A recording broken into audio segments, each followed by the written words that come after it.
Assalamualaikum warahmatullahi wabarakatuh. Halo semuanya. Di video kali ini, saya Elza dan teman saya Minatun akan membahas mengenai masalah kesehatan gizi di masyarakat pesisir.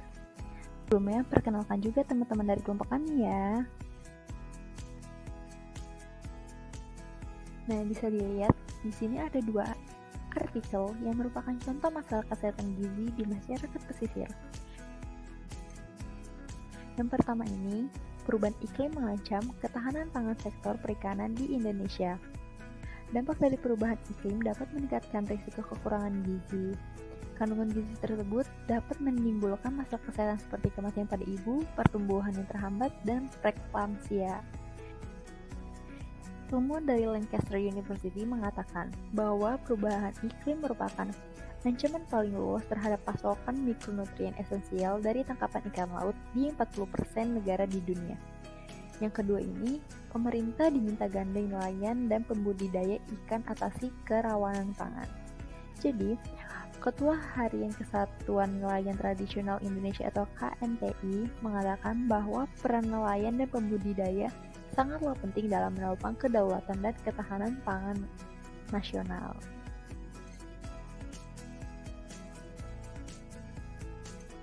Dari dua artikel itu, apa ya penyebabnya?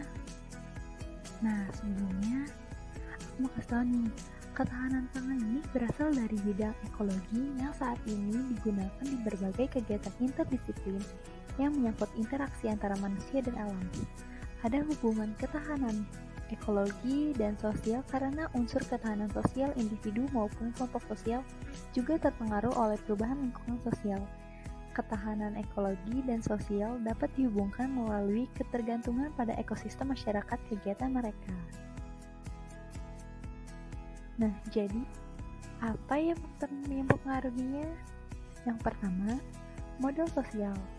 Modal sosial itu jaringan yang dapat mempengaruhi kemampuan komunitas untuk tukar-menukar, menyimpan, dan mendapat pengetahuan dari pengalaman rekan kerja dan mengambil tindakan kolektif dalam kondisi perubahan.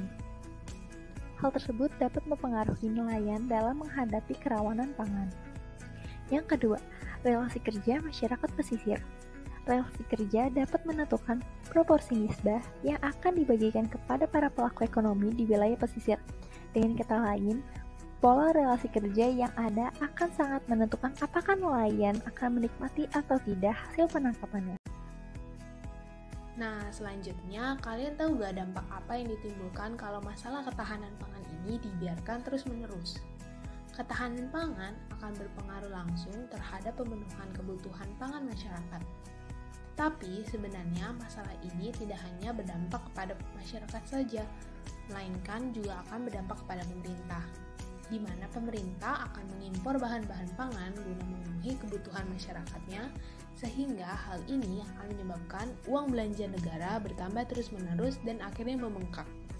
Padahal hal ini juga belum tentu dapat menjangkau daerah pinggiran kota atau daerah pesisir, sehingga wilayah pesisir masih akan rawan oleh banyak masalah gizi dan pangan.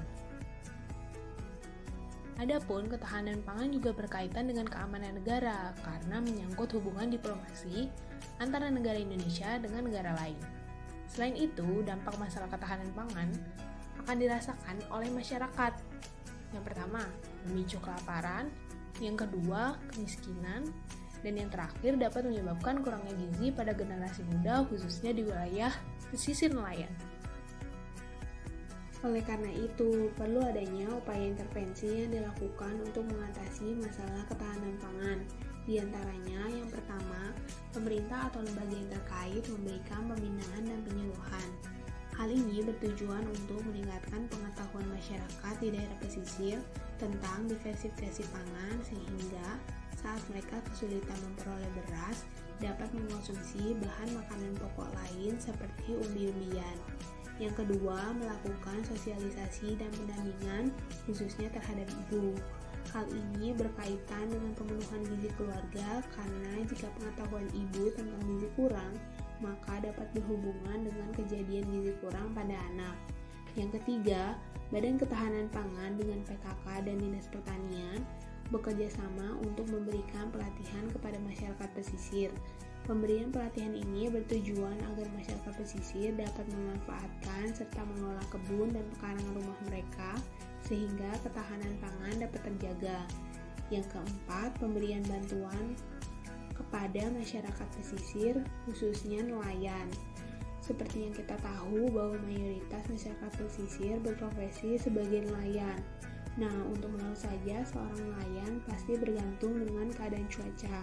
Kondisi inilah yang nantinya akan mempengaruhi ketahanan pangan keluarga nelayan tersebut. Oleh karena itu, perlu adanya pemberian bantuan pangan kepada keluarga nelayan.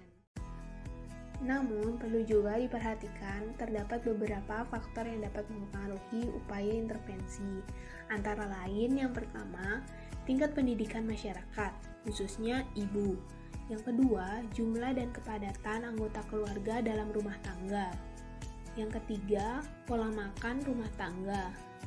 Yang keempat, media komunikasi, informasi, dan edukasi yang digunakan. Yang kelima, peran serta berbagai pihak seperti pemerintah, swasta, lembaga swadaya masyarakat, dan institusi pendidikan. Kesimpulan dari video ini adalah ketahanan pangan dapat dipengaruhi oleh faktor sosial, diantaranya modal sosial, relasi kerja, dan teknologi, keahlian, serta wawasan. Apabila masalah terkait ketahanan pangan ini dibiarkan terus-menerus, maka akan menimbulkan dampak langsung, baik kepada masyarakat maupun pemerintah. Oleh karena itu, perlu adanya upaya intervensi untuk mengatasi masalah ketahanan pangan. Namun, perlu juga diperhatikan bahwa terdapat beberapa faktor yang dapat menyebabkan kegagalan dalam upaya intervensi tersebut. Nah, cukup sekian pembahasan dari kelompok kami tentang ketahanan pangan khususnya di daerah pesisir. Mohon maaf apabila terdapat kesalahan. Wassalamualaikum warahmatullahi wabarakatuh.